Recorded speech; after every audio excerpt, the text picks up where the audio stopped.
everybody. Welcome to Biters. This is Diane, and it's just Diane because Queen makes me sound old and pretentious. And this is Marnell, and welcome to Biters, now with 60% less COVID talk. Steve, we heard you loud and clear. We're going to try to confine it to Housewives' housekeeping corner. We are. It's so difficult, though, because, you know, the apocalypse and the show about the apocalypse, and it's not quite the apocalypse, and yeah. Not the apocalypse we were all hoping for. And let me tell you, the Tiger King. Oh my God, we'll go there. We'll go there. Oh my goodness. All right, so this is Season 10, Episode 15, The Tower. Really? I thought it was, oh, thank God, this is not the last episode. I've got mixed feelings about that. Mostly bad feelings about that. Yeah, I wasn't feeling this episode. I wasn't feeling this episode either, so it'll be interesting to see where we go tonight. I think this is the first episode that you and I did not enjoy, and we agree on this season. Exactly. This is the one where we're both like, meh.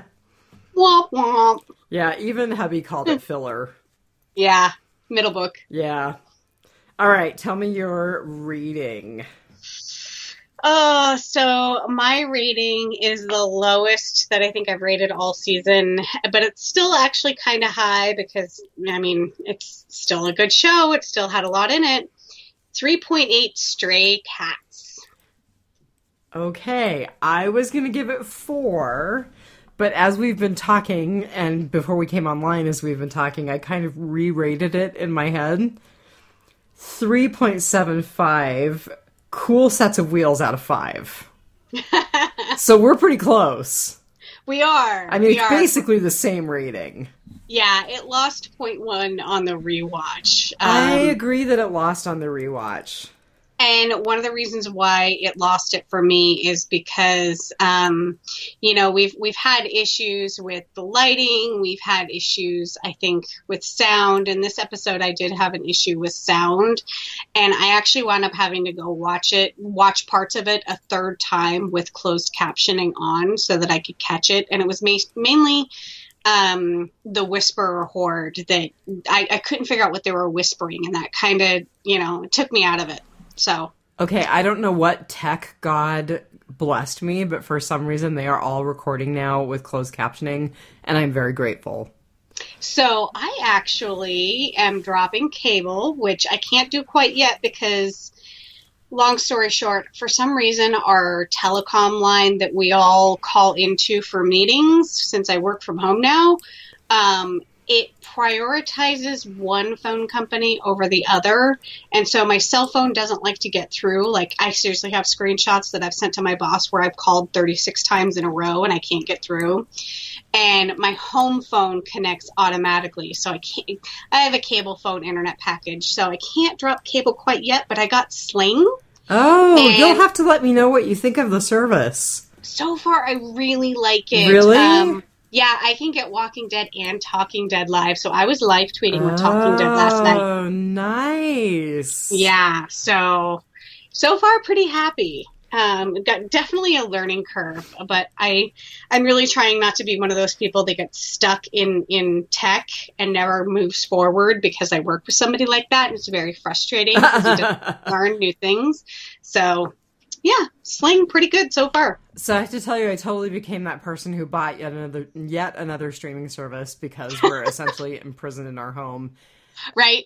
Phil did point out that Picard is free all month on CBS All Access. I went ahead and signed up for it because I suspect it will take us more than a month to do that, and Discovery as well. Yeah, I have like 2 episodes left of Picard, and I haven't watched Discovery since like season 1, so I will probably have to get that and Chiller, and there's one other one that Shudder, right? Do you still have Shudder? Shudder, yes. Okay, Shudder. Which, by the way, they played, and we're already off topic, and we're not even into the episode yet. But we're not talking about COVID, it's fine. Right. So they played a clip of Kaylee Fleming's Shudder appearance, her Creepshow appearance, as like an ad in the middle of Walking Dead last night. And it looked so good. She was so good in That's it. what And you said. And she looked amazing. A totally creepy episode too. It was something I could see like telling as a scary story when I was a kid and just being completely creeped out to the point of like having to sleep in my parents' bedroom for like a month. I totally need to watch that. Yeah, definitely. All right, so back to The Walking Dead. So our numbers, it's too early to have numbers for this episode. The numbers for last episode, Look at the Flowers, were 3.26 million same-day views. That's actually down 0.4 million from What We Become, which was the Michonne farewell episode. I'm thinking that people tuned in to What We Become because they were really hoping to have like a big rousing send-off for Michonne.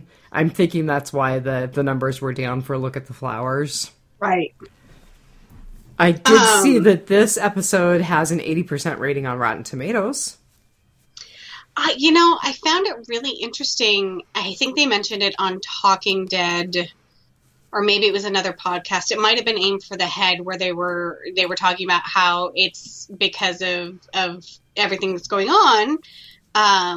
There's no sports ball, and so we're not competing with sports ball. So what the heck is going on? What are you all watching? They're all watching The Tiger King. Oh, and if you say you're too good to watch Tiger King, get down in the gutter with us. Right? Oh, we'll go there. Okay, so the title, I felt kind of misled by the title because I was fully expecting a significant comic book death, which did not manifest. Right. And I'm wondering what the heck I missed about the title. So you did realize that the windmill wasn't the tower. I assumed the windmill was going to be quote unquote the tower. No, it was where everybody was holed up. Right. And so I think the only significance with the tower is that is where everyone is holed up, and that is where the Horde is headed, and that's where kind of our final battle with the Whisperers is going to take place. And I don't. This wasn't intended to be the season finale, so I think I think we didn't really miss much. It's just that we're not going to get any more for a while, and so it's not going to roll into the epic battle that we expect. So I will tell you that the only place that my brain went in terms of trying to overthink it is that in the tarot deck, the tower is a symbol of chaos and destruction. Oh, cool. And when I looked it up tonight, because I just wanted to make sure, it's been long enough since I've read the tarot for anyone that I wanted to make sure I was remembering the significance of the card properly. When I looked it up, the link that I happened to click into said it's, quote, like a bomb going off in your life. And I thought, how apropos given the minefield. Yeah. Wow. Wonder if there's any occultists on the Walking Dead staff. Right? Shades of Preacher's Biblical Hour. Right? I was thinking about you, and I was thinking about Preacher, and since we're going to have such a long hiatus from Walking Dead and any Walking Dead properties, we may end up finally getting around to the 4th season of Preacher after all. Yeah, we may finish actually watching it since we were so bored stuck in our homes. Right? So one thing I do want to say about the tower, did you notice where they filmed this episode? Yes, it was the same hospital that they used as Grady Memorial in season 5. Yes, I recognized it immediately, and of course I couldn't find anything on it. And then today, I think it was the Insider posted a picture from Coda and a picture from this episode, and I was like, okay, so like the pillars changed a little bit, and they put emergency over the top of it, but that's it. It's the same place. I saw a picture last night, and I didn't put it together until, I'm embarrassed to say, my second watch through. I actually had to go back and click back, and I was like, is that? I think that is. That's where Beth died. Yeah. All right. We had two writers, Kevin Diebold and Julia Ruckman, and they both have written for the series before. Kevin wrote Bonds, which I couldn't remember exactly what episode that was, and it didn't give a very good description when I clicked into the very brief description on IMDb, so I probably need to do a little bit of homework. We've talked about him before, and I think the thing that really stuck out for me about him was that he's written for Borgia. Mm-hmm. And you mentioned that you had been interested in, or you had watched Kevin Probably Saves the World. No, I haven't. I think it looked interesting, but I liked Copper. I saw the first season of Copper. Okay. And that was the one where it's like a Irish cop detective back in Five Points, New York, in the turn of the century, and okay, I remember you talking about that now. Lots of really good-looking men with hot accents. All right, and then Julia Ruckman, we've talked about her before because she wrote Morningstar and she wrote The World Before. And she also has written First Son, which was AMC's property with Pierce Brosnan in it. And then our director is somebody we've talked about before as well. She directed What It Always Is and The Calm Before. And the thing that I really remember talking about when we talked about her was that she has directed for Batwoman. Oh, yeah. And you said you really liked it. You know, I liked the first couple of episodes, but it's really fallen off for me, which is really disappointing because I love Ruby Rose. Maybe I just expected too much. I don't know. I've also kind of fallen out of the superhero kind of genre for a while. I haven't caught up on Supergirl or Flash or Legends of Tomorrow or any of it. So, I'm sorry, Phil. Really, my last superhero thing, in all honesty, was Endgame. So, yeah. And now all of the superhero fabric that I'm using to make masks. Well, and disappointingly, a lot of the superhero movies that we expected to come out very soon are delayed, just like everything's going to be delayed. I think we're gonna... Do you remember the writer's strike a number of years ago? Yeah, I do.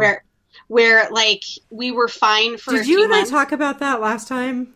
I think we might have. So, like, there was this whole, like, time, there was, like, 3 months where, everyone had their shows in the can, and they were just waiting to air, and the writer's strike was going on, and then, like, 3, 4, 5 months later, it was, like, after the summer, like, there was nothing new on because, the writer's strike had caught up. Even though it was over, nothing had been written and filmed and, put into production. And so I think we're going to see something like that. We might even see a few things that, got maybe filmed a half a season but didn't get picked up. We might start seeing stuff like come on. To kind of try to fill and to suck people in. And Yep. So that'll be interesting to watch. And I mean, that'll take place here in probably 3 or 4 months. Well, and now we have gone from the promise of 24/7 Walking Dead to... We're not quite sure when we're going to see Walking Dead again, and we're not sure which property we're going to see first. God, we're going to be like junkies waiting for our next hit, I know, right? So maybe next week we need to do the Serpent and the Rainbow. Oh, yeah. And we need to finalize with Steve and Diana when they want to do a retrospective, because Diana and I were chatting online last night, I think it was, and she asked if we thought we should wait for the finale, and we both agreed that we should not. Okay. Because we don't know when it's going to come. So yeah, we can always get together, the four of us again, and podcast that as a one-off. Yeah, definitely. The only other thing I will say about Laura Belzy, our director, is that she has 2 episodes of Law & Order SVU to her credit. It's been a while since we've had somebody. Oh, and 2 episodes of Preacher. Ah. Yeah. Whoa, I don't know what I just hit on my computer, but for some reason iTunes just decided to open up. Are you still there? Yep. Okay. I was actually just trying to find... so we don't have a featured cast member this episode, but something flashed really quick on the IMDb front page, and I watched the trailer for it. Was it the JDM thing? It is. So what's the story? I didn't click into it. So the movie is called Walk Away Joe, and it's completed. And it looks like JDM is kind of I don't want to call him a pool hustler. I mean, he looks like an awful lot like Negan. He does, and he kind of acts like it.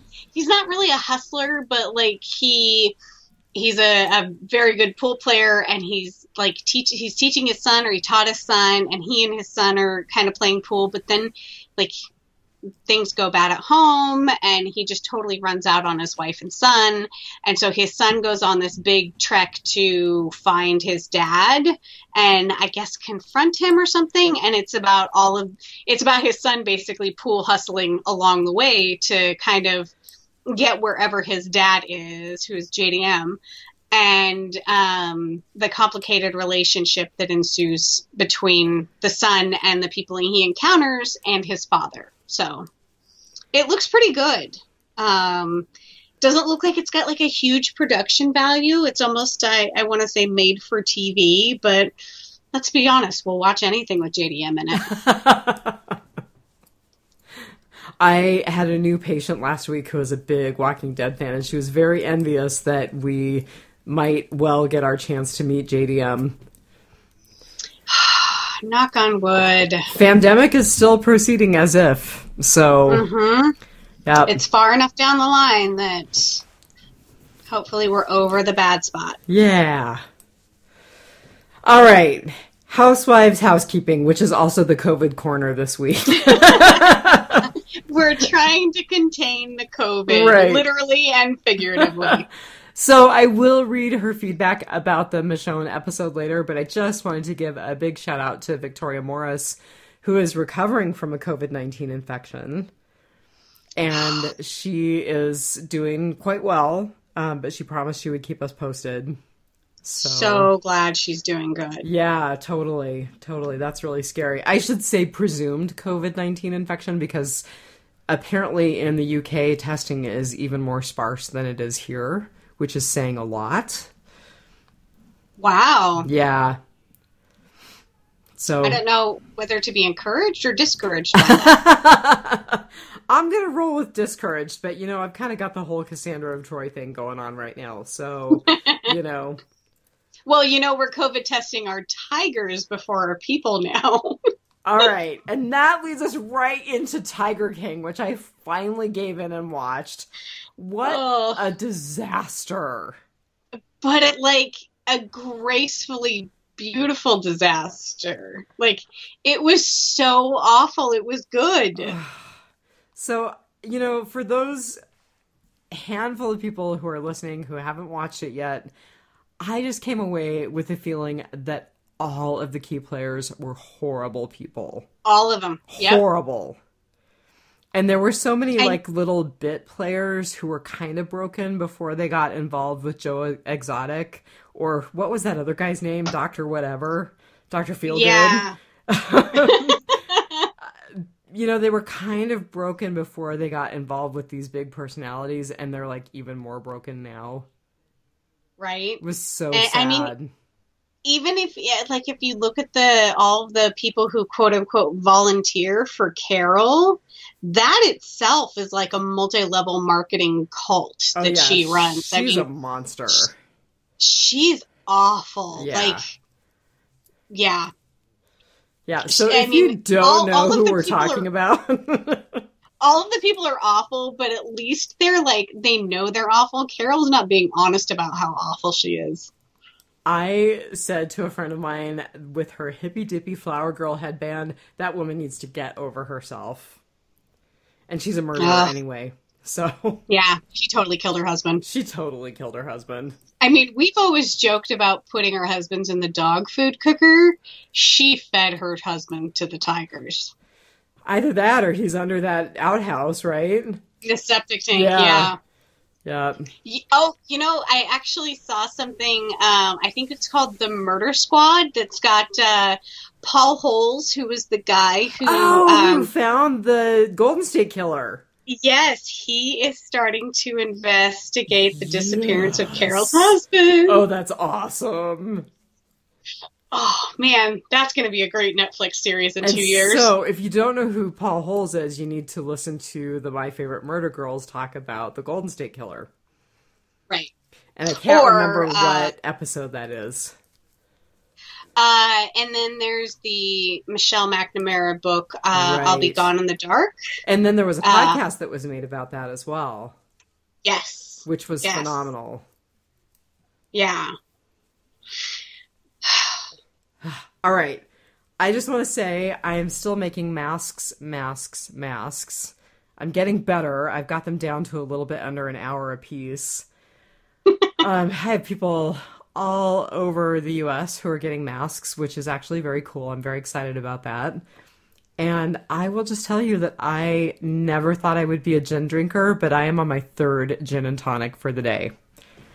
Oh my goodness. That makes me want to actually go buy my local distillery's gin. So it is your local distillery's gin that I'm drinking the very last of. And then I have some Bombay Sapphire, which I'm kind of bummed out because I'd rather have Juniper from the Amalga Distillery. Yes. Right now they're actually not distilling gin. They are making hand sanitizer along with a lot of the other distilleries around the country. Very cool. It is very cool. Oh, I wish that I had something to contribute because, you are actually making me and my other half some masks. And I wish I had the talent to make them myself because I would totally do that. It's not that hard. I mean, I figured it out from an internet pattern and figured out how to make bias tape from YouTube. I am learning so much about my sewing machine.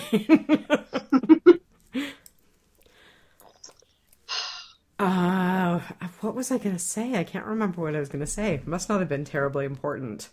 Oh, as we're getting a little bit boozy, I think I might be getting a bottle of Fort Hamilton whiskey from Todd as a thank you for sending masks to him. Ooh. So I'll let you know what I think of Fort Hamilton whiskey. Excellent. I have not been able to get it. It won't ship up here, so I think Todd had a bottle shipped to his address and he's shipping it to me. Very cool. Because I sent him a bottle and he really loved it. A bottle of Fort Hamilton whiskey. Oh, okay. Gotcha. Yeah. Courtesy of Angry Americans, Paul Rykoff always talks about his guests' favorite booze and then gifts them an American-made whiskey. Yeah. Interesting. All right. I have very little in Whisperer's Corner. But what was quite funny was about the same time last night, I got essentially the same post from you and Tom O'Mara saying, "Oh my god, the Fear the Walking Dead trailer looks amazing!" If the season is half as good as that trailer was, which I don't have faith that it is, I'm in. It was a very good trailer. They did a lot, so hopefully they live up to it. But there have been other times, other movies, other shows where I'm like, okay, they put all of the good parts in the trailer. Right. There's a total of 2 minutes of greatness through this entire thing, and you put it in the trailer. Do you think that the black guy with the blood red eye is Morgan? I don't know. I want to say yes, but it would not be the first time we've been faked out. And what is Ginny drinking out of that teacup? Oh, I didn't notice. I don't know, but I'm hoping it's like hemlock or something. So, did you see the what's it called? The thumbnail for season 6, episode 1? No. Okay, if you go on IMDb and go to Fear the Walking Dead Season 6, Episode 1, it still is untitled and it has no air date, but the picture is Dwight and Sherry holding hands. Yay! All right. And maybe it's just a fever dream of his, I don't know, but it is Dwight and his honey. Very good. Well, they need to give us something to look forward to. Right? I mean, if nothing else happens next season, Dwight getting some sort of closure will maybe be enough for me. Maybe. Probably not. Okay, speaking of trailers, so the trailer for the season 10 finale, which we don't know when it's going to air, teased the return of Lauren Cohan. So excited. And that was basically the sum and total of Paul Tassi's article, other than saying, yeah, the episode was okay, but Lauren Cohan! Right? I really wanted to put in my notes some stuff about Maggie, and I'm like, no, that's not this episode. Right. Don't jump the gun. He did, or maybe it was Eric Kane, because I kind of read both articles within a very short period of each other and just kind of skimmed them. But they were talking about how her getup with her Crocodile Dundee hat basically suggests that she could be part of that wagon train, or have some sort of contact with the people that Michonne made contact with, or that there's possible contact with Ginny's group. Right. I feel that like our little group, or, Hilltop and Oceanside and Alexandria, we're like the misfit outcasts who are like a decade behind what everybody else is wearing. But then you have Princess, who just totally rocks it all. Oh man, it is not tactile, but I do love the pink couch coat she's wearing. Okay, so the only thing that I have to say about Eric Kane's stuff, speaking of Princess, is that he said the episode was strong, that Princess was a fantastic new addition to the cast, and I just want to point out to you, little sister, that I am not the only one who is wondering if Dog is still around, because he missed it too. Oh! I caught it on the rewatch, but... Okay, they even made it, like, a point to, like, point him out that, like, he's keeping away the cats. Right. And, like, I'm a dog person. I'm horribly allergic to cats, but I was also like, what's wrong with the cats? And then Lydia later was like, it smells like cat pee. No, Judith said that. Judith said that, yeah, that's right. And I'm like, okay, I'll give her that. No one likes to smell the cat pee. Even cats don't like that. Right. So I think that kind of moves us into our good, bad, and ugly, because the only other stuff in Whisperer's Corner was the stuff that was kind of already talked about with the delay of all of the properties because of the pandemic. So... Mm-hmm. Yeah. I haven't even heard any more about The World Beyond. Oh, no, but speaking of which, did you watch the trailer for that? Are you getting ads with Sling, or are you just getting the episode? I am getting ads, which is super annoying. Did you see the ad for The World Beyond? I didn't. I think maybe that is one good thing about ads, is I can get up and like go refresh my drink or whatever, but I did not catch it. I caught the Fear the Walking Dead trailer, but I didn't catch the World Beyond trailer. So it essentially brought up like the whole interlock circles of CRM, and then played stuff from Jadis and Rick, stuff from Maggie, and what was Sydney Lemon's character? Isabel. And then it played stuff from The World Beyond. So they're really basically saying, big red and out loud, this is all linked. Okay. I'll have to go back and watch that. It was pretty good. On YouTube. I'm not going to rewatch the episode. All right, so go ahead and give me your good. So my good was Princess. I think she was like part of my good. She might have been my ugly last episode, but I love her character. I completely identify with like kind of her quirkiness and just some of like her speech patterns and everything that kind of went along with her. I think I said last episode that like that would have been my exact reaction, where she's like, "Oh my God, hi!" Just, you know, she's been alone for at least a year, and you know, she kind of has no idea how to interact with these people, and they're also, I think she's kind of a different age group too. And Good she's point. just, yeah. And so she's just very, very quirky. And I think she's going to add a lot of liveliness going forward. I mean, after we're over the whole Whisperer War and maybe when Beta dies, I think she'll bring a lot of levity. And we'll also get to watch another character grow. Hopefully, because, I mean, in the books, she lasts a while. I won't say exactly how long if no one's read the books.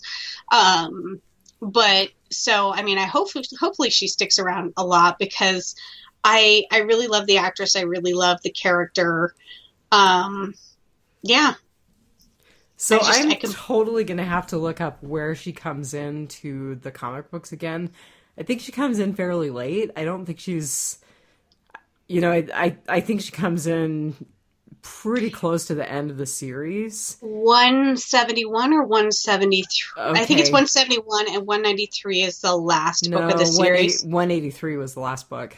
Oh, okay. Yeah. She comes in the book What We Become. So fairly close to where she comes in for us this season. Well, I'm definitely going to have to go back and read those, because I am really loving her as well.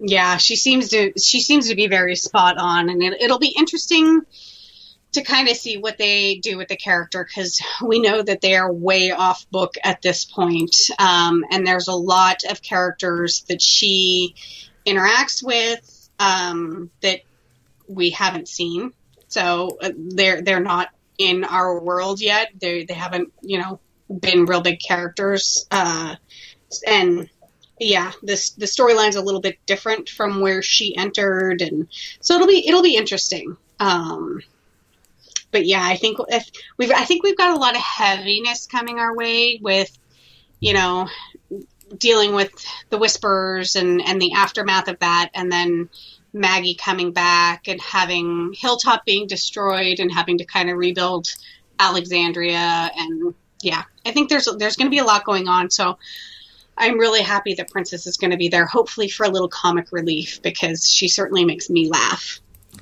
She is great, and the actress is great. She really nailed her. Yeah. So what was your good? So my good was the scenes between Daryl and Judith. I really liked those.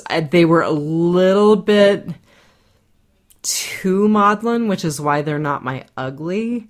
But I did really enjoy them, and I especially liked the part where Judith was so disturbed that he killed the Whisperer.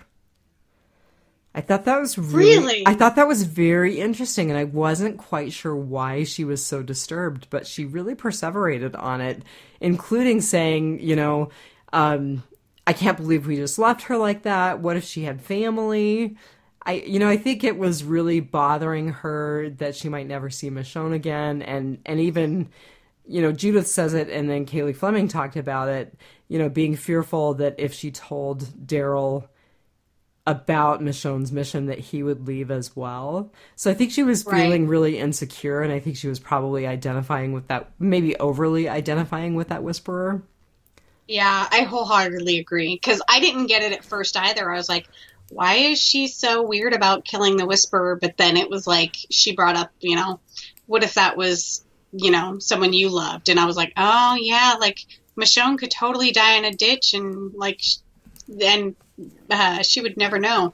Yeah, I mean, the odds are very good that she's never going to see Michonne again. Right. And then I was disappointed that she didn't confide in Daryl, but I also get the whole, I don't want him to leave me too. I really loved that as a motivation for her character. I thought that was really legit. Mm-hmm. I loved what he said too, where he's like, there's a whole lot of people back there that care about you and who will do anything for you and, are counting on you to do anything for them when the time comes. I loved that little moment between those two. And just before that, probably my favorite interaction between them was when Daryl wouldn't promise that he wouldn't leave. Yes, because nobody can know the future. Not to get all COVID-y on Steve, but I kind of felt like there have been a lot of things over the last several episodes, and maybe it's just me over-reading and overthinking because it's all I can think about right now. But I feel like a lot of what the characters have said have really spoken to us. Mm-hmm. So I really liked that as, nothing's guaranteed. We can't make those kinds of promises. We can only do the best that we can for each other. Absolutely. Agreed. All right, you're bad. My bad. Where's Connie? Yeah. We got to see Dog, but nobody is seems to be too concerned about finding Connie. And let me get this right out of the gate. I would have no idea where to look for her either, because it's not like she's, we need to go back to the mine to dig for her. She got out. She's somewhere. And for all we know, she could be a living part of the Horde or a dead part of the Horde. And so I get that we don't know where to even start looking for her, and it's possible that she's dead in a ditch somewhere. But nobody seems to be very distraught, and maybe it's just because of the stress of, also probably going to be dying themselves soon. But where's Connie? So do you think we'll find out in the finale, or do you think they're gonna to drag that out into episode 11 or season 11? I hope that we find it out in the finale. I don't know. I mean, we got a lot in that, the trailer for the next episode that I wouldn't have expected that we would have gotten. But no Connie. So I really hope, but it would not shock me to see them tease that out, because of, at the time when they were filming this, what was the actress's break to film the Eternals. I kind of wondered if that wasn't the whole, all of a sudden Connie's out of the picture motivation. Yeah. So I think that they did give her an extended break, which kind of gives me hope that, of course, Connie's still alive, because I think it would be very weird for them to have just brought her back for her, walker scene, but not completely unheard of. It could happen. I could totally see them, at the, them cleaning up next season at the end of the Whisper, cleaning out Alexandria from all the Whispers and finding Connie as a walker. That would be awful. It would be awful. Just right up their alley. So what was your bad? All right. Buckle up. So my first bad. Oh, God. Was why on earth have we never heard of this hospital until now? I mean, there's this big vacant hospital not very far from Alexandria, and this is the first that we hear of it. It just seems weird. I think they were trying to stay out of the really populated areas, and it's not like this building is that great anyway. I don't know. I just felt like it was weird. And probably my other thing was, two other things. I felt like there was a lot crammed into this episode, and it made it a little frenetic, and it definitely made it confusing. And I don't like having to go and read the IMDb summary or the Wikipedia summary to try to figure out what the heck exactly I was looking at. And there were definitely some times where I was like, wait, what? What? I've watched this twice, and I'm not quite sure what's going on. So, and I had a similar experience. I cannot remember.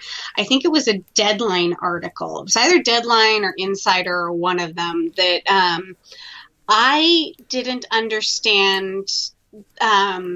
So I get that Beta is kind of having this, what he thinks, I think, is Alpha still talking to him in his head. Okay, but it sounds like a cross between Emperor Palpatine and Gollum.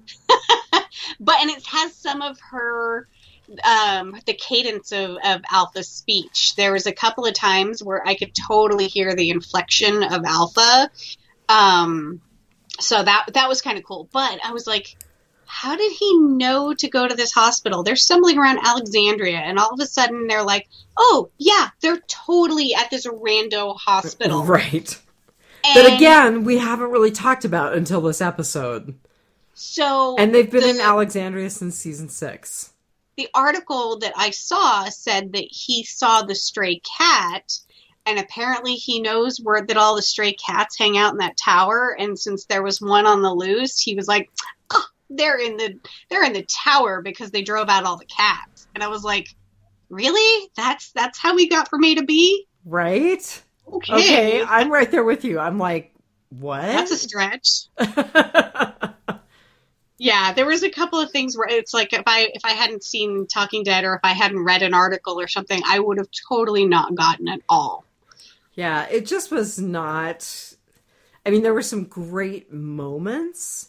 Oh, there were. It wasn't woven together well as a story. No. Like, there were some really awesome standout moments, but it just didn't flow together very well as an overall story. Agreed. All right, what was your ugly? So I had a problem picking an ugly. I had a good ugly and a bad ugly.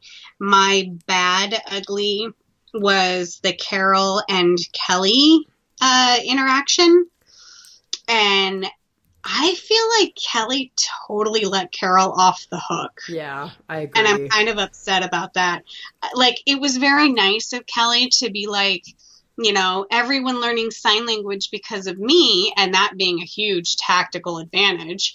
That my going deaf is my superpower, and your superpower is being the lone wolf and going off and doing what only you can do. And I was just like, is it though?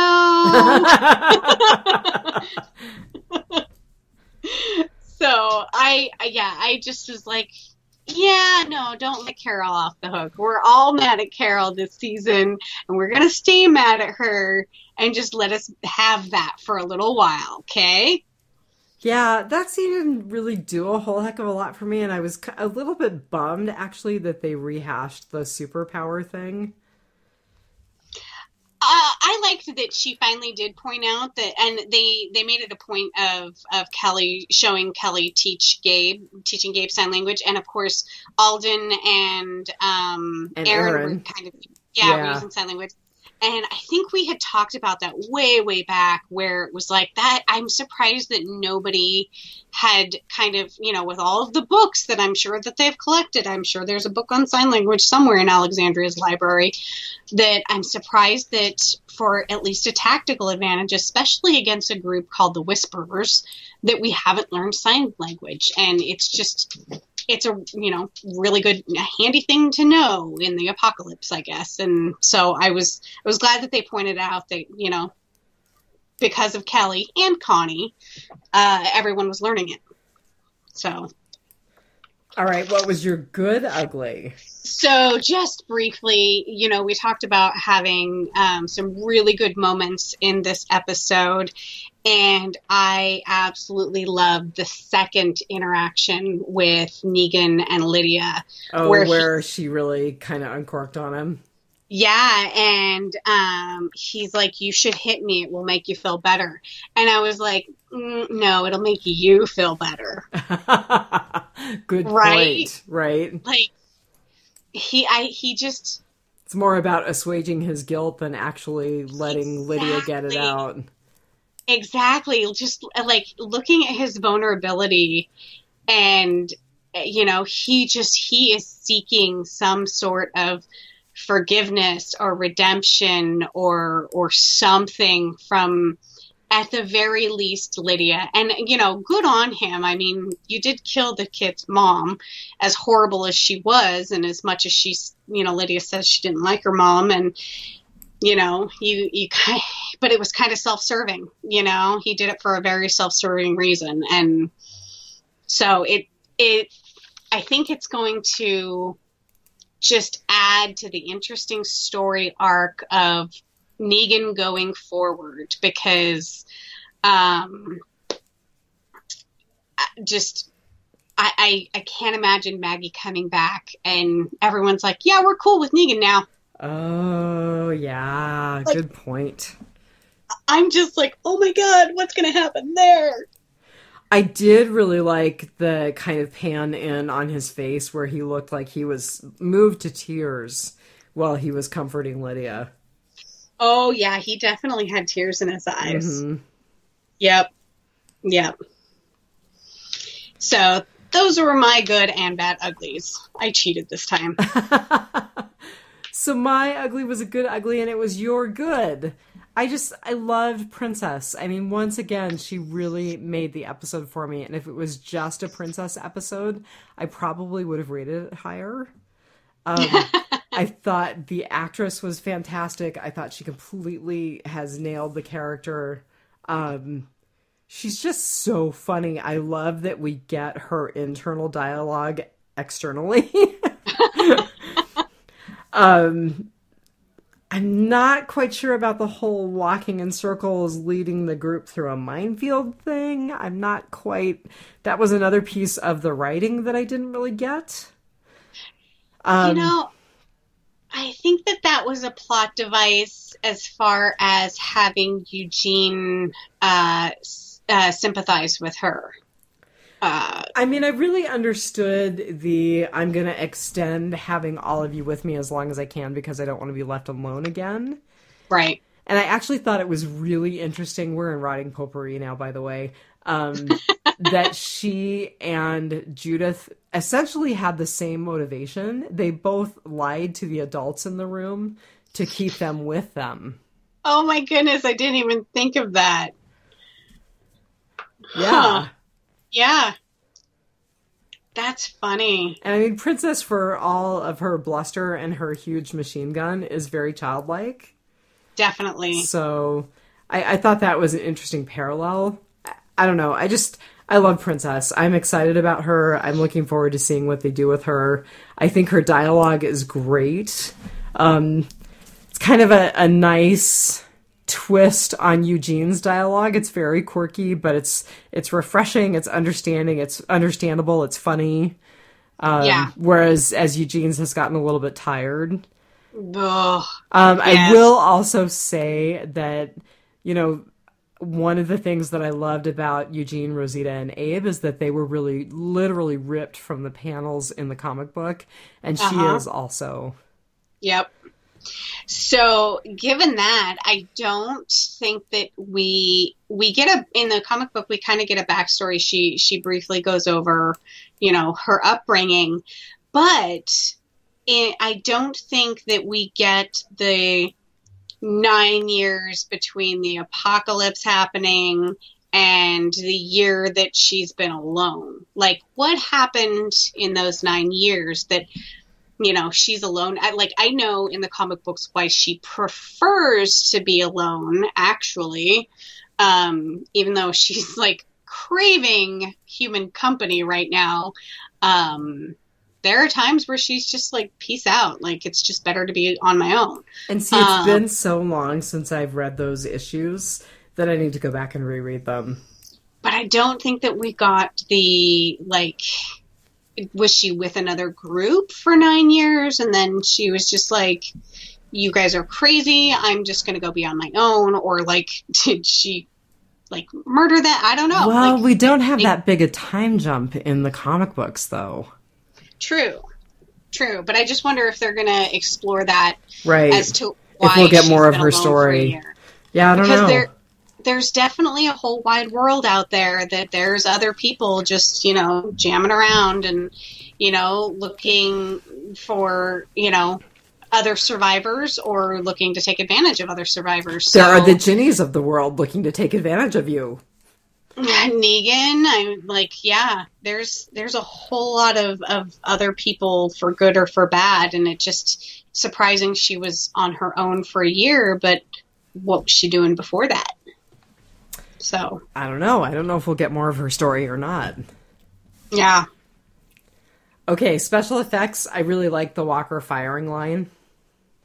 I mean, they probably weren't the greatest effects we've seen on the show, but I really enjoyed it. It was pretty satisfying. Yeah, it was very satisfying. And at first I was like, the horses should be used to this by now, but then I thought, no, they haven't really had access to guns in a really long time. No. I was just going to say, it's been a while since we've been able to blow off ammo pretty frivolously. So, yeah. That did surprise me at first too, that the horses ran from the gunfire, but they Ezekiel's just let a walker bite them. Right. The other thing that I was surprised about with the horses is the one in the minefield. Why didn't we hear a mine go off in the distance? Oh, valid point. Very valid point. Yeah, when I saw that, and she's like, "Oh no, I probably stepped on a mine," and I was like, "Really? You would have heard that in those empty city blocks. If you were within walking distance." Yeah. And speaking of the minefield, okay, unless the mines are not just for walkers, if they're also to be a trap for the living, which, she seems to be cool with visitors, so I can't imagine. Did she set the minefield?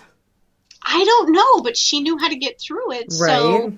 I mean, that's one of the things. I was watching 68 Whiskey. It's Harold is kind of the new MASH. It's not, but that's what they're kind of calling it. And they have some guys who are marking a minefield in Iraq, and they're putting little flags wherever you can step. I mean, what a concept, like mark where you can step so that you don't have to wing it, and if you lose count, you have to eeny, meeny, miny, mo.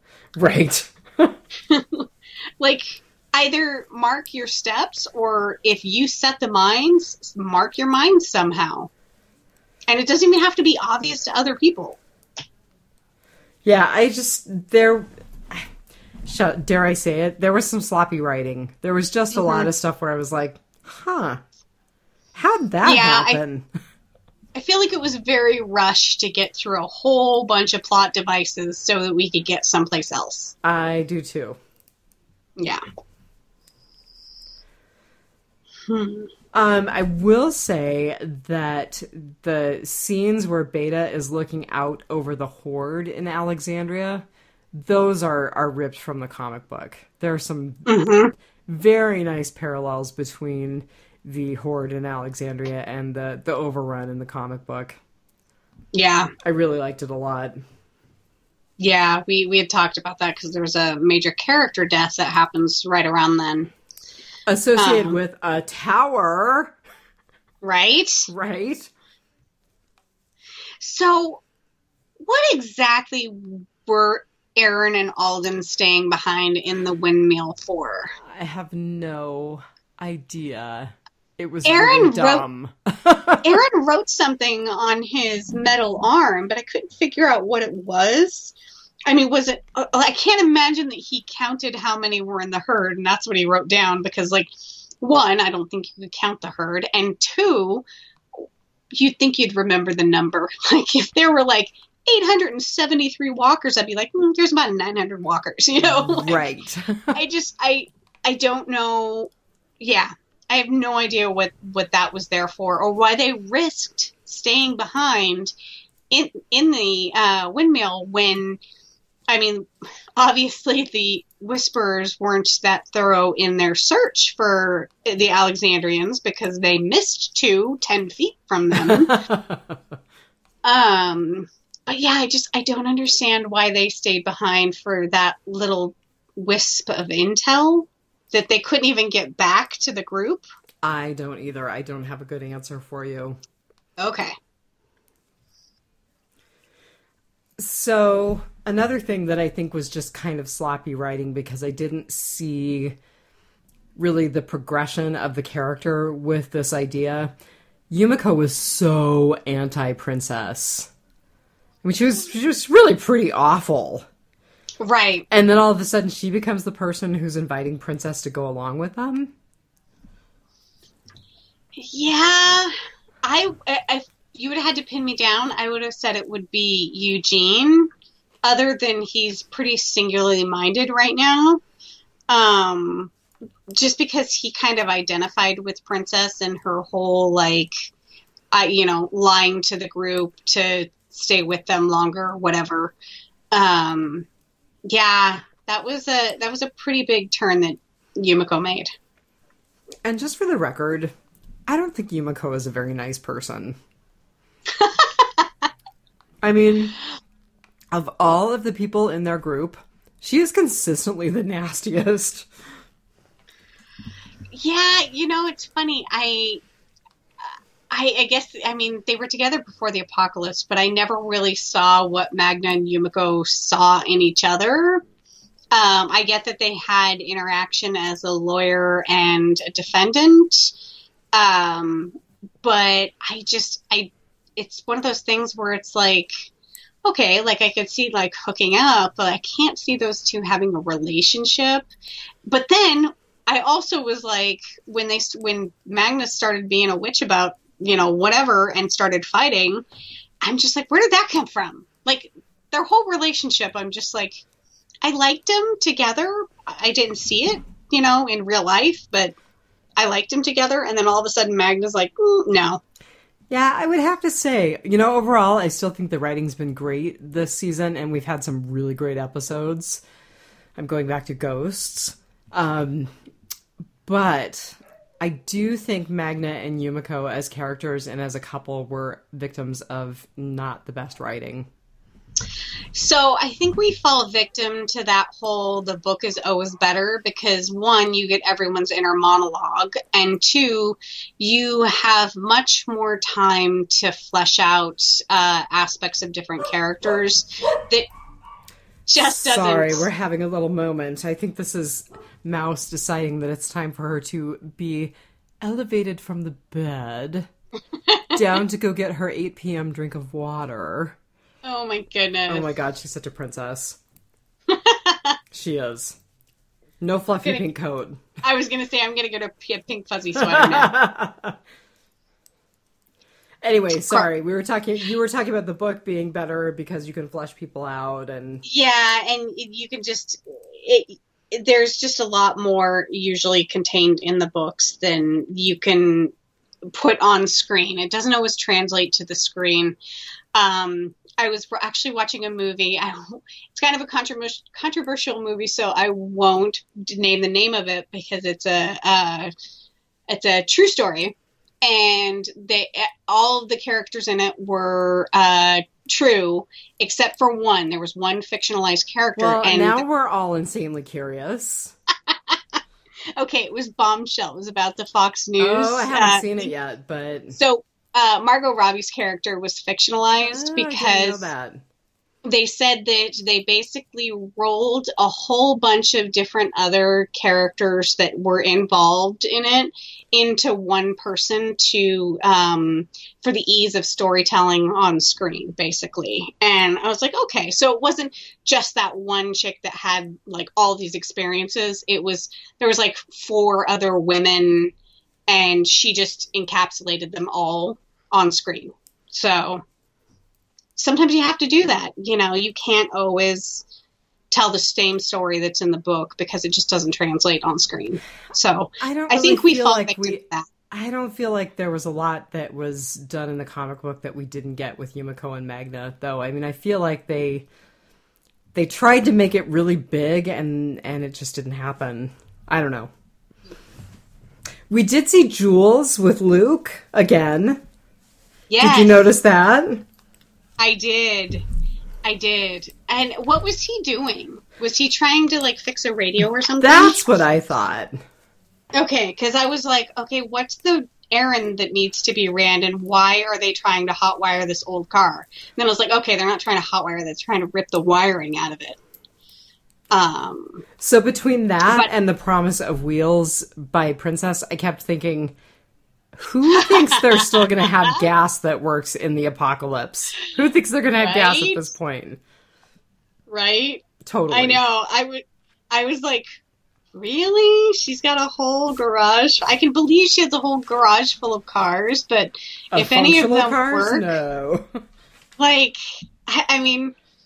You have to, if you leave cars sitting, I mean, you have to start them every once in a while to cycle the fluids through and the spark. I will tell you that we've actually had our Corolla sitting for 2 weeks, and we've started it, you know, we ran it a couple of times just because, you know, to keep the fluids running through and everything and make sure the battery doesn't die.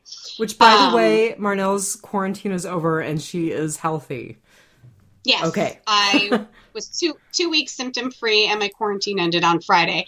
And I did two things on Friday. I'm still maintaining the whole I'm staying at home as much as possible. I went to the pharmacy and I went to the liquor store. Those were my priorities. And they're both medicinal. Exactly. Although I need to make another weekly run to the liquor store 4 days later. So, anyway, your Corolla's been sitting. You've had to start it. And that's just been for a 2-week period. Right, just 2 weeks period. And we obviously didn't start it long enough for it to charge the battery to run our remote start. Our remote start actually stopped working. So I actually drove it the other day to take my dogs to their groomer, which, again, social distancing. I dropped them off on a covered porch, and then she called me and said they were done, and I picked them up on a covered porch. I didn't have contact with my groomer. She groomed my dogs. But I like ran the car, and finally the remote start started working again, too. So I couldn't imagine Princess having this, like, garage full of cars where she's, like, meticulously started them and ran them and, like, kept them full of fluids and gas and spark plugs and all this other things for, you know, at least a year. So, and would our heroes be foolish enough to assume that there were functional cars somewhere at this late stage? They were desperate. I think they were willing to go on a little faith because they had no other choice. Their horses were gone, and, you know, they had the promise of, and she never said cars or automobiles. She said wheels. She did say wheels, yeah. And Yumiko was like, so you have transportation? And Princess is like, yes. And when I went back and did the rewatch, I was like, nobody actually said vehicles or cars. Interesting. But again, like, even bikes at this point, you know, you're running on rims because the rubber on those tires has to be rotted. Oh, you know? Good point. Which, I mean, you can run a bike on rims. The tires definitely are aired up and spiffy, that's for sure. Yeah. So, but like Eugene said, 15 miles an hour is better than a walking pace. So you take what you can get. Hey, Carl and Enid skated in the zombie apocalypse, so anything's possible. That was another thing that bothered me. Like, we're just getting over winter now, and, like, our roads are covered in, like, gravel and dust and just all kinds of other stuff. And, of course, in the apocalypse, the pavement's going to crack, and it's going to, you know, roots are going to grow up underneath it and everything. Just, no. Skating is not possible. Sorry that I touched on an old nerve. I'm just jealous because I like skating, and I can't do it. I did like what Lydia said to Judith when she looked up and said, not everyone gets to have a mom like yours. Oh, yeah. Ouch. I really related to that. I do have to say that, and I will give her as much leeway as she needs for a little while, but Lydia was kind of growing on me when she was, like, all off on her own, and she rescued Daryl, and she's hunting her own food and everything. And I'm like, okay, I kind of like this Lydia. Like, she's not that annoying teenage whiny girl. And now I'm like, ah, crap, we're back to annoying teenage whiny girl. We'll get her back. Yeah. Like, she'll get back on track, I hope. Like, maybe, like, Princess will come in and they'll be BFFs or something.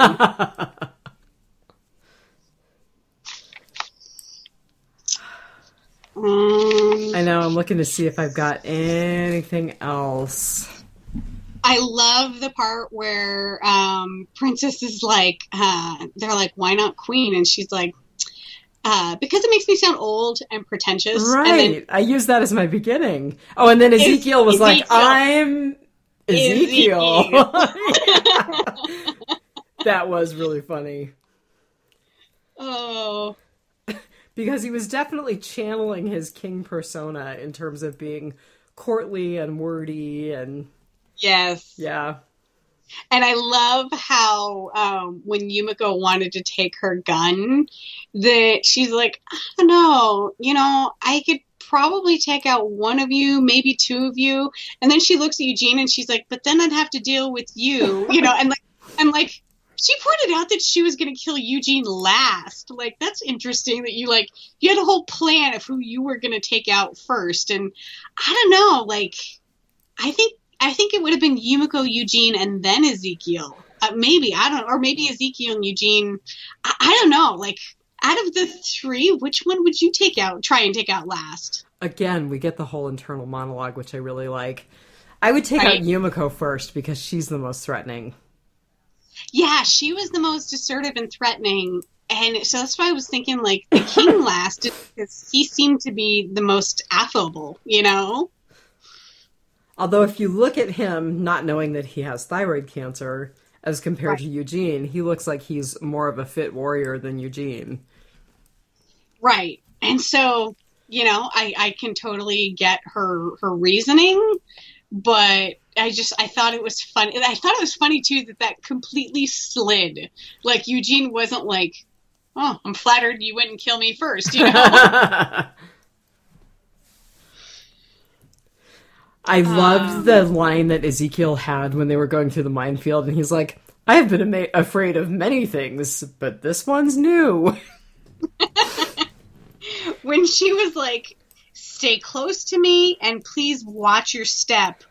Who did not think landmines? Like, obviously. If somebody is like... I didn't think landmines, but I was like, okay, there's something like tunnels or something that you could fall through. Booby trap. Yeah. And see, that would have been my thing if I were Princess and she's like, well, I can show you the quickest way through town. And Yumiko's like, no thanks. I would have been like, okay, good luck getting through my booby traps then. Mm-hmm. I would have totally used that line to get them to hang out with me. I love it when she's like, you guys are real, right? I mean, I've never hallucinated before. That there's always a first time for everything. I do want to say that's directly from the comic books, if I remember correctly, that she goes through the whole monologue of whether or not she's hallucinating the group that she makes contact with. Yeah. I completely identify with that, though, because I think I probably would have went there, too. I would have been like, okay, I've been alone for a year. Am I at that stage where I'm now hallucinating people? Like, am I going to start answering the phone now? Rick. Right? The only other thing that I have is that I guess I just felt like it's setting us up to lose a lot of people in episode 16, and I'm wondering if they'll follow through with it or not. Who do you think we're losing? Well, I think we're probably going to lose Aaron and Alden. Mm-hmm. I think we're going to lose Gabe. Yeah, I can see that, and Rosita Deathwatch. Right. So,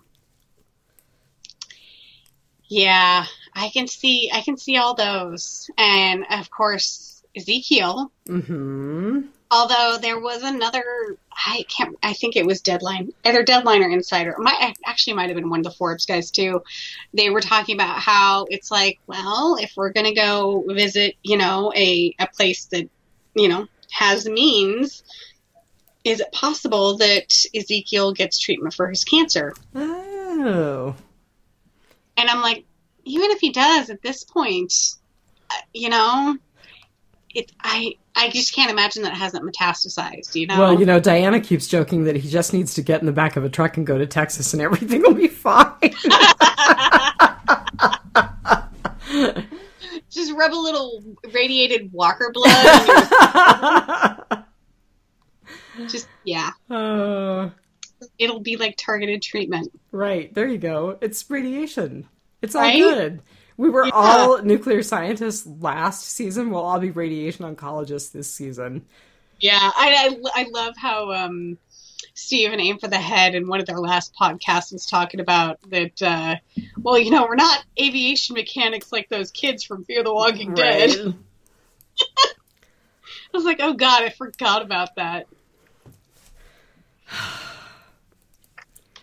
Well, maybe they'll live up to their season 6 trailer. We can always hope. I really, really hope so. Well, you have some feedback from Steve, and I have some feedback from Victoria. I do. So, Steve Baldwin of the Aim for the Head podcast. Hi, Steve. Says, ahoy, D&M. Another great podcast last week. A lot of COVID talk. A lot. But still a good discussion on Walking Dead. Can't wait for the finale whenever it is. Looks like the final battle against the Whisperers is going to be epic. Great stuff in this episode.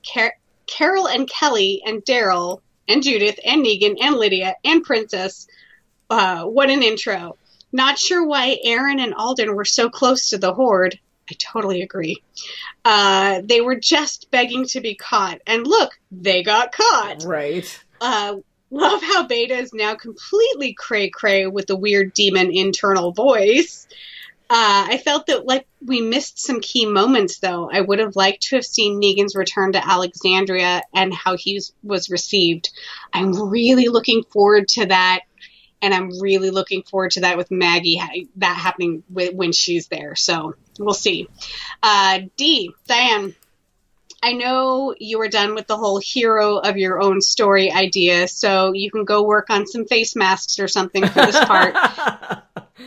So, do you think that our perception of Negan would be different if instead of just braining Abe and Glenn, he would have locked them all up, held a trial, found our group guilty of murder, which they are, and then picked 2 of them at random, again, Abe and Glenn, and hung them as punishment? I wonder if the method of this justice is the reason we look at him as a monster. Thoughts? Well, maybe, because none of us are picking on Maggie for hanging Gregory.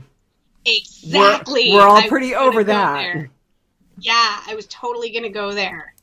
But of course, you know, we got a glimpse with Michonne of how if one little thing had happened differently, how so many other things would have played out.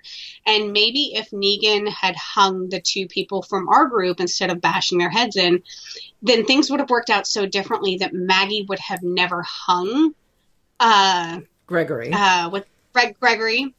And so they would have a little bit of higher ground to stand on, maybe. I don't know. Like, yeah, it's just, I kind of think so, but I mean, Negan was kind of a jerk all around. I mean, I'm going to take half your stuff. You work for me, and like, basically, I mean, I don't know. It kind of feels like 21st century capitalism, if you ask me. Sorry. Well, and as much as he was always like, my wives have a choice, they really, really were kind of forced into it, you know? Like, they didn't have much of a better choice. So, you know, I mean, he wasn't a good guy to begin with, but it probably would have been a little bit better on his record if he had held a trial and then not executed them in the way that he did. So, well, you know, I'm still slowly making my way through past seasons. I'm on season 3 now, and Rick was really awful to Lori. Like, really awful. I'm not saying, like, Negan murderous awful, but he was pretty awful. What's that saying? You either die a hero or live to see yourself become the villain. Haven't heard it, but apropos. Because, I mean, we got it with Shane. Mm-hmm. Shane was the hero in the beginning. He got everyone out alive, and, you know, then he went cray-cray. I think, and Rick did go cray-cray for a while. He just had a family to pull him out of it. He was crazy off and on. He was crazy back at his intro into Alexandria, too. Yeah. So he continues, your lethal weapon info and Paula, I think I can say it this I think week. you got it, yep. I think you did. Yep. Is slightly incorrect. Clayne Crawford Riggs was replaced by Sean William Scott, Stifler from the American Pie movies, for the final season. And, you know, I knew that, and something that I read said Paulus was, like, his replacement, and I was like, no, I'm pretty sure Stifler was, because that actually kind of made me not want to watch the last season, because that's funny. I'm not a huge Sean William Scott fan, but I was like, you know, he was okay in the movie Bulletproof Monk. Like, he was kind of serious in that movie, so I did give it a chance. I watched the first 2 episodes of the last season.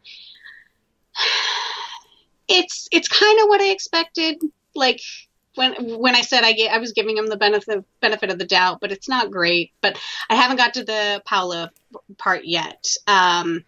So Paula played another cop in the squad. She was really just a secondary character for the final season of the show, although I thought she was great, by the way.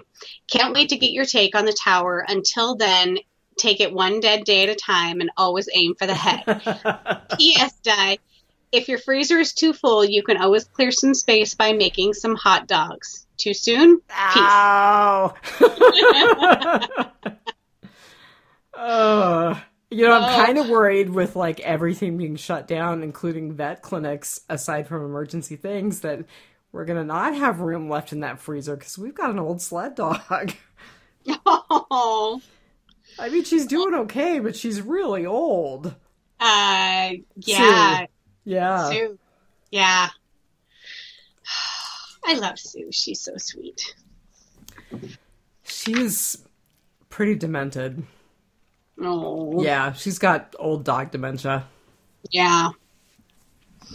All right, Miss Victoria. Hey, housewives, hope you are both well. I have emerged from a truly horrendous week of self-isolation. Whatever I've had, I wouldn't wish on anyone. Won't know if it's COVID-19, as you only get tested if hospitalized here in the UK. I emerged from bed yesterday and caught up with the pod on my permitted one form of physical exercise per day, which is walking for me. Was not a fan of the Michonne episode. I mean, the concept was fine, quite fun, exploration of choices, we're all the hero of our own story, etc., but it was not the epic send-off that Michonne needed. She's been an essential part of the fabric of the show and has been given a half-hearted wave-off rather than a parade. I agree with those who are disinterested in the Magna-Yumiko relationship. They didn't give us anything to be invested in. We barely saw them together, so I couldn't have cared less when they fell out, and even less when Magna was stuck with Connie. It was all about Connie for me. If both Magna and Yumiko were gone from the cast, it wouldn't even create a ripple for me. Not the actor's fault either. I just need to rewatch the latest episodes, as they were a bit of a blur from watching it while I was unwell. Could have missed all sorts. At least I have plenty of time to do so. Schools are partially closed here, only open to vulnerable children and those of critical workers, so I'm only in school a couple of days a week on a rota at the moment. And I just said that we were so glad that she was okay and to let us know if there was anything we could do, even though we're a million miles away. And she said, thanks so much. On the other side now, and so grateful. Oh, so are we. So are we. Absolutely. Like, I think she's probably the first person that I know of that's probably had COVID. The other housewife thought maybe her husband did, but his test came back negative. He just has some other form of the plague. Although there, you know, from what I'm understanding, and I don't really know the actual numbers, I don't think we have a good sense of it, but there are a lot of people who are still arguing that we're seeing quite a few false negatives of the tests that are being done. So who knows? Maybe he really does have the COVID. That would not shock me. I was hearing something the other day about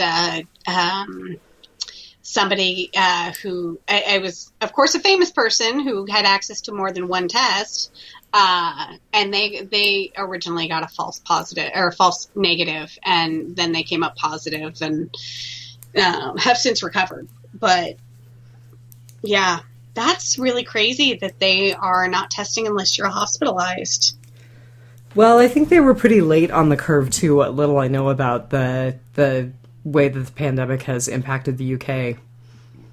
Yeah, it's kind of like they were unprepared for it like we were, but they've also done the whole, they were earlier on the lockdown. They saw Italy and went, yeah, no, all essential services are cut, and we've been late to the party on that one. So, again, I am very, very grateful that I have employment that can be done from home and that will allow me to do it from home. And that I'm disciplined enough to actually do my job from home.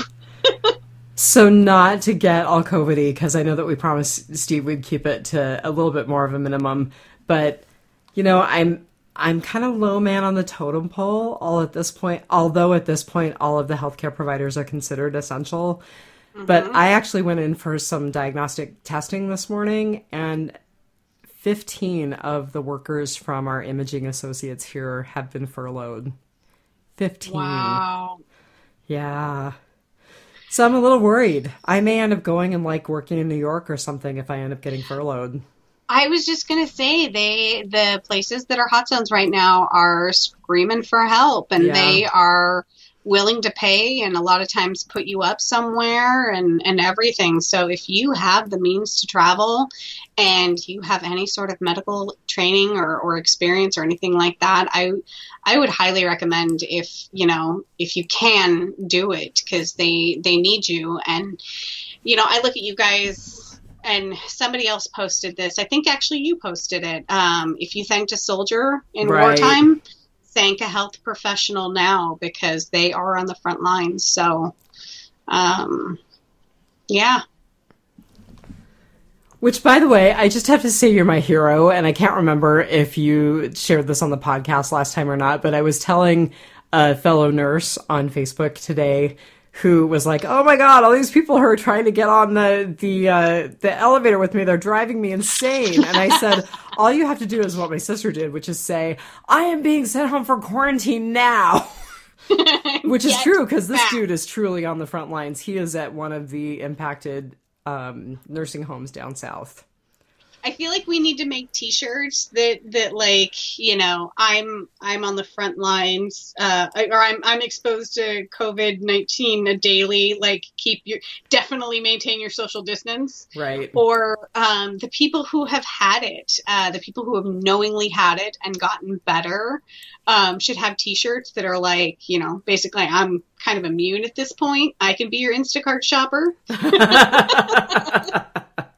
Because, god dang, it is so hard to get an Instacart shopper right now. Well, I don't want to belabor it too much longer. I do want to say to people that if they want patterns for masks or information about how to make bias tape, which I've gotten quite expert at, please hit me up. I would be glad to share that information with you. My list of people who need masks is very long, but feel free to reach out to me. I can put you at the leading end of that list. I'm cranking out as many as I can, and I'm insanely busy. So I should hook you up with an Etsy shop that I just ordered some stuff from. They're called Tiger in a Tornado. And my friend, who's an asthmatic, turned me on to them because the Tiger in a Tornado makes inhaler cases that have their snap. And you did say that you were getting a custom one. Yeah. You can put and she makes all kinds of custom ones. She makes Star Wars and Doctor Who and pretty much anything geeky. She does make Walking Dead stuff. Oh, you should share her info on Biters. Yeah, and she's making masks right now, but she actually loathes making bias tape, so I should totally hook you two up. Oh, that's hilarious. Except mine are completely a labor of love. I am not charging. Any mask that I make is donated. Gotcha. It's one of the good things that I can do on the planet. Right. So, right. That said, before we close, I just want to tell people to do a little better than I'm doing. Turn off the news, drink plenty of water. Herschel was right. Take some elderberry supplements or drink some elderberry tea. It's good for your immune system. Think about some echinacea. Think about some yoga and some meditation.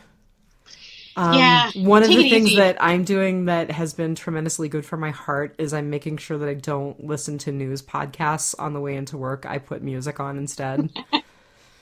I've caught up on my Aim for the Head listening. I totally need to catch up on my Aim for the Head. I've got this one last episode to listen to because I try not to listen to anything Walking Dead related before we podcast. Right. But yeah, I've been able to get in a lot of podcasts at home. I was reading something that was like 9 tips for working from home, and one of them was like, have the news on in the background. I'm like, are you crazy? Ugh. Like, I would be so stressed out. No, seriously, that's why I'm on my 3rd gin and tonic today. No more. Not doing it anymore. Oh, like I said, 4 o'clock hit, and I hit Control Lock on my computer and went and grabbed a bottle of wine. Too funny. And then promptly spilled a big glass of it. Right? Oh, so, tragedy. Rarely enough, I've probably had more to drink today than Marnell has. Not for lack of trying on my part, though. Oh, and before we go, the cat's out of the bag, so the Real Housewives are going to be joined by their brother in Alaska. That'll be interesting. Ooh. Yeah. Real house husband of Alaska. I guess he's got a skookum job offer already. Wow. Yeah. Wow. The gang's going to be all here. Obviously, the mother hasn't contacted you yet. She texted me before we started podcasting. Oh, man. And I will be the only one that's like a 2-hour plane ride away. Well, but they're all going to be like a 6-hour drive away from me. So, well, Amy's not, but Rob and Cass and their kids will be. So if that does not tell you how huge Alaska is. Right. Huge. But we have no problem social distancing because we're like the lowest population state and the biggest state. There's just tons of places I can go where there's nobody around. And we do really have a phenomenal chief medical officer. We're very lucky. Yeah. Yeah. No, what I was getting at was I don't gotta feed my husband the tigers because I can just bury him in the woods somewhere or drop a crab butt. No, I'm totally down with that. Especially as we get farther and farther into this hunker down thing. Right. All right, so we'll probably be trying to hook up with the Aim for the Head guys to do a retrospective on the season before the unannounced season finale is released. And then, depending on how great or how terrible the season finale is, we might even try doing a second episode with them. But in the meantime, I think we're going to try and do some movies. We're going to do The Serpent and the Rainbow next week. Okay. It is going to be part of my weekend watching next weekend. My homework is to find someplace where you can watch Night of the Comet. Oh, God. Well, where you and I can, yeah. I will watch it for you because you are my sister. And Steve loves it, too. Did you see that he posted, he has it on DVD? I know. Diana's going to get totally sucked into watching it. I would love for them to do also, like, we could do dueling podcasts on that one. That would be funny. But yeah, so I think we'll try to fill our time with some movies, some collaborations, and try and get to that last season of Preacher. Yes, I think we're actually going to accomplish it because I think we're going to be kind of hurting for Walking Dead for a while. Yeah. So this might be good, but this is the end for us for a little while at least. Yeah, well, the end of Walking Dead anyway. We'll keep yammering at you. Definitely. And we will continue to try and be less COVID-y. Right. We'll try to keep it fairly isolated. It's tough though. I mean, it's every day. So, which makes our ending sort of apropos. Yes. Just remember, take it one dead day at a time. Stay healthy, everyone. We'll chat with you later. Stay safe. Bye. Bye.